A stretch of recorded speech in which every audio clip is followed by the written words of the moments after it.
कोशिश फिल्म की शुरुआत कुछ ऐसे होती है कि कन्नू एक अय्याशी जुआरी लड़का अपने दोस्तों के साथ जुआ खेलते हार जाता है। जब कन्नू अपने घर जाता है तब उसकी बहन आरती सो रही होती है। आरती को ना ही सुनाई देता था, ना ही वो बोल पाती थी, और इसी बात का फायदा उठाकर कन्नू उसके बक्से में रखे हुए पैसे चुरा लेता है। जब पैसे चुराकर वो वहां से जा रहा होता है तब उसकी माँ उसे रंगों हाथ पकड़ लेती है।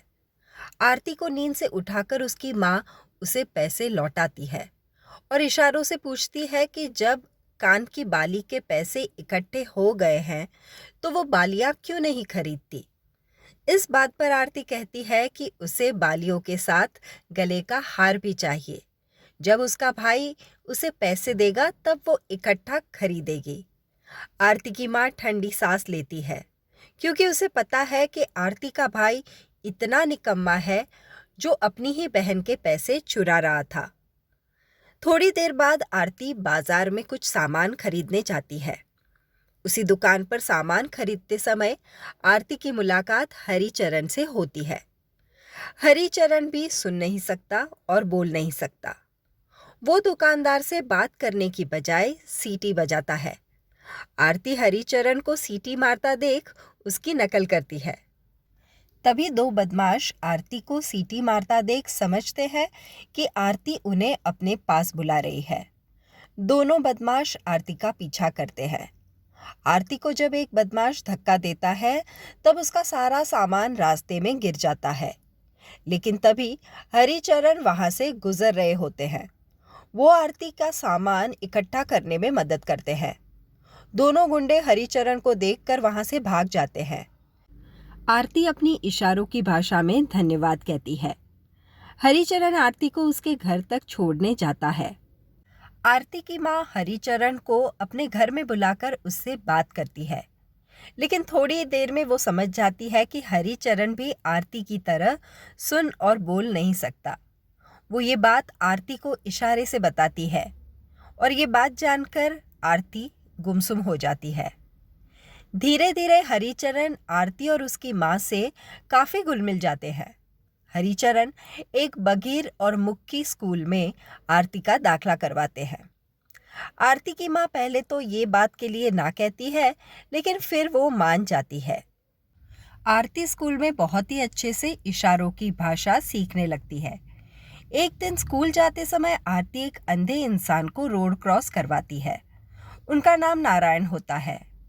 नारायण देख नहीं सकते, लेकिन उनकी आरती और हरिचरण इन तीनों की बहुत ही अच्छी दोस्ती हो जाती है। रोज हरिचरण आरती को स्कूल से लेने आते थे। जब वो लिखकर आरती से पूछते हैं कि उसे बुरा तो नहीं लगता कि हरिचरण उसे रोज लेने आते हैं, तब आरती लिखकर बताती है कि उसे बहुत अच्छा लगता है कि हरिचरण उसे लेने आते हैं। ऐसे ही रोज आरती और हरिचरण की मुलाकात होती है और दोनों के बीच धीरे धीरे प्यार हो जाता है। एक दिन हरिचरण आरती को शादी के लिए कहते हैं, लेकिन आरती तब मना कर देती है। हरिचरण का दिल टूट जाता है और तभी रास्ते में एक आदमी उनके ना सुनने और बोलने की वजह से उनका बहुत मजाक उड़ाते हैं। आरती को पछतावा होता है कि उसने हरिचरण का दिल बुरी तरह से तोड़ दिया है और वो शादी के लिए मान जाती है। दोनों की शादी हो जाती है। शादी में आरती की टीचर उसे सोने का हार गिफ्ट करती है और ये बात आरती का निकम्मा भाई कन्नू देख लेता है। शादी की पहली रात आरती हरिचरण को लिखकर देती है कि पहली बार उसने शादी के लिए मना किया था, इस बात से वो शर्मिंदा है। हरिचरण और आरती की गृहस्थी चल पड़ती है। आरती की माँ हमेशा के लिए अपने गांव चली जाती है। अब आरती के घर थोड़े महीनों बाद एक बेटा होता है। हरिचरण और आरती खूब खुश होते हैं। एक दिन हरिचरण जब अपने बेटे के कानों के पास बाजा बजाते हैं तब वो उसकी तरफ देखता नहीं। आरती और हरिचरण को लगता है कि उनका बेटा उनकी तरह ही सुन और बोल नहीं सकता, लेकिन जब वो डॉक्टर को उसके बेटे की जांच करने के लिए कहते हैं तब डॉक्टर बताते हैं कि उनका बेटा सुन भी सकता है और बोल भी सकता है। ये बात सुनकर हरिचरण और आरती की खुशी का ठिकाना नहीं रहता। लेकिन उनकी खुशी ज्यादा देर नहीं टिकती, क्योंकि एक बारिश की रात आरती का भाई कन्नू जुआ हारने के बाद अपनी बहन के घर उस हार की चोरी करने आता है जो आरती को उसकी टीचर ने शादी में दिया था। घर में जब वो खिड़की तोड़कर घुस जाता है, तब आरती का बेटा आवाज की वजह से जाग जाता है। आरती के बेटे को कन्नू जमीन पर रोता छोड़ हार लेकर घर से बारिश वाली काली रात में घर का दरवाजा खुला छोड़ हरिचरण की साइकिल लेकर भाग जाता है। आरती और हरिचरण को कुछ सुनाई नहीं देता और उनका बेटा घर की चौखट से बाहर निकल जाता है और अंधेरी रात में घर के बाहर गिरने से उसकी मौत हो जाती है। हरिचरण और आरती की दुनिया मानो एक ही झटके में टूट गई। वो दोनों बेटे को खोने का गम सहन नहीं कर पाते और वहीं हरिचरण की साइकिल चोरी होने की वजह से उसकी अखबार बांटने की नौकरी भी चली जाती है।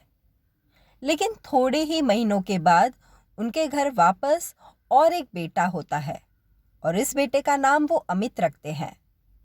पहले हादसे के बाद अब नारायण उनके घर रहते हैं। रात को जब अमित रोता था, तब नारायण अपने कमरे की रस्सी खींचकर हरिचरण को जगाते थे।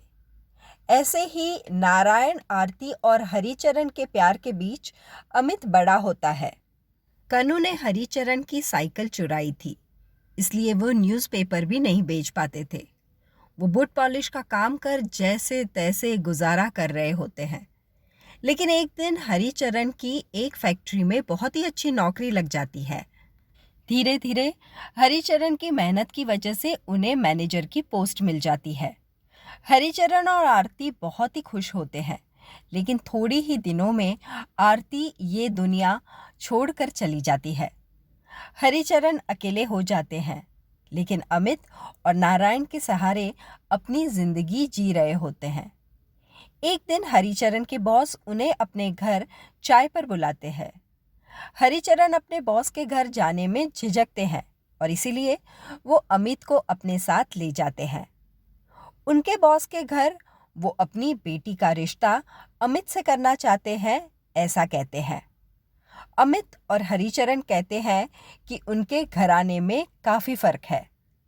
तब हरिचरण के बॉस मिस्टर गुप्ता बताते हैं कि उनकी बेटी बोल नहीं सकती और सुन नहीं सकती और वो चाहते हैं कि उसकी शादी अमित से हो। उनकी बेटी को देखकर हरिचरण को अपनी आरती याद आ जाती है। हरिचरण की आंख में आंसू आ जाते हैं और उस लड़की के सर पर हाथ रखकर वो रिश्ता मंजूर कर लेते हैं। लेकिन अमित उस शादी से इनकार कर वहां से चला जाता है। हरिचरण का दिल टूट जाता है। वो घर पर जाकर अमित को बताते हैं कि इतनी पढ़ाई करने का क्या मतलब जब इंसान पढ़ा लिखा तो हो पर उसकी सोच इतनी छोटी हो। हरिचरण अमित से बुरी तरह से नाराज हो जाते हैं। जिस बेटे को खुश देखने उन्होंने अपनी पूरी जिंदगी लगा दी, आज वही लड़का उनकी बात को ठुकराकर चला आया और तभी नारायण भी वहां पर आ जाते हैं। अमित को अपनी गलती का एहसास होता है और आखिर में वो उस ना सुनने और बोलने वाली लड़की से शादी कर लेता है। अमित भी अपनी माँ की तरह पहली रात उस लड़की से कहता है कि पहली बार उसने शादी से मना किया, इस बात से वो शर्मिंदा है। तो ये थी सुपर हिट, दिल को छू लेने वाली फिल्म कोशिश की कहानी। ऐसी ही नई पुरानी हिंदी मूवीज़ की कहानियों के लिए please do subscribe to my channel popcorn time with Vandana. धन्यवाद।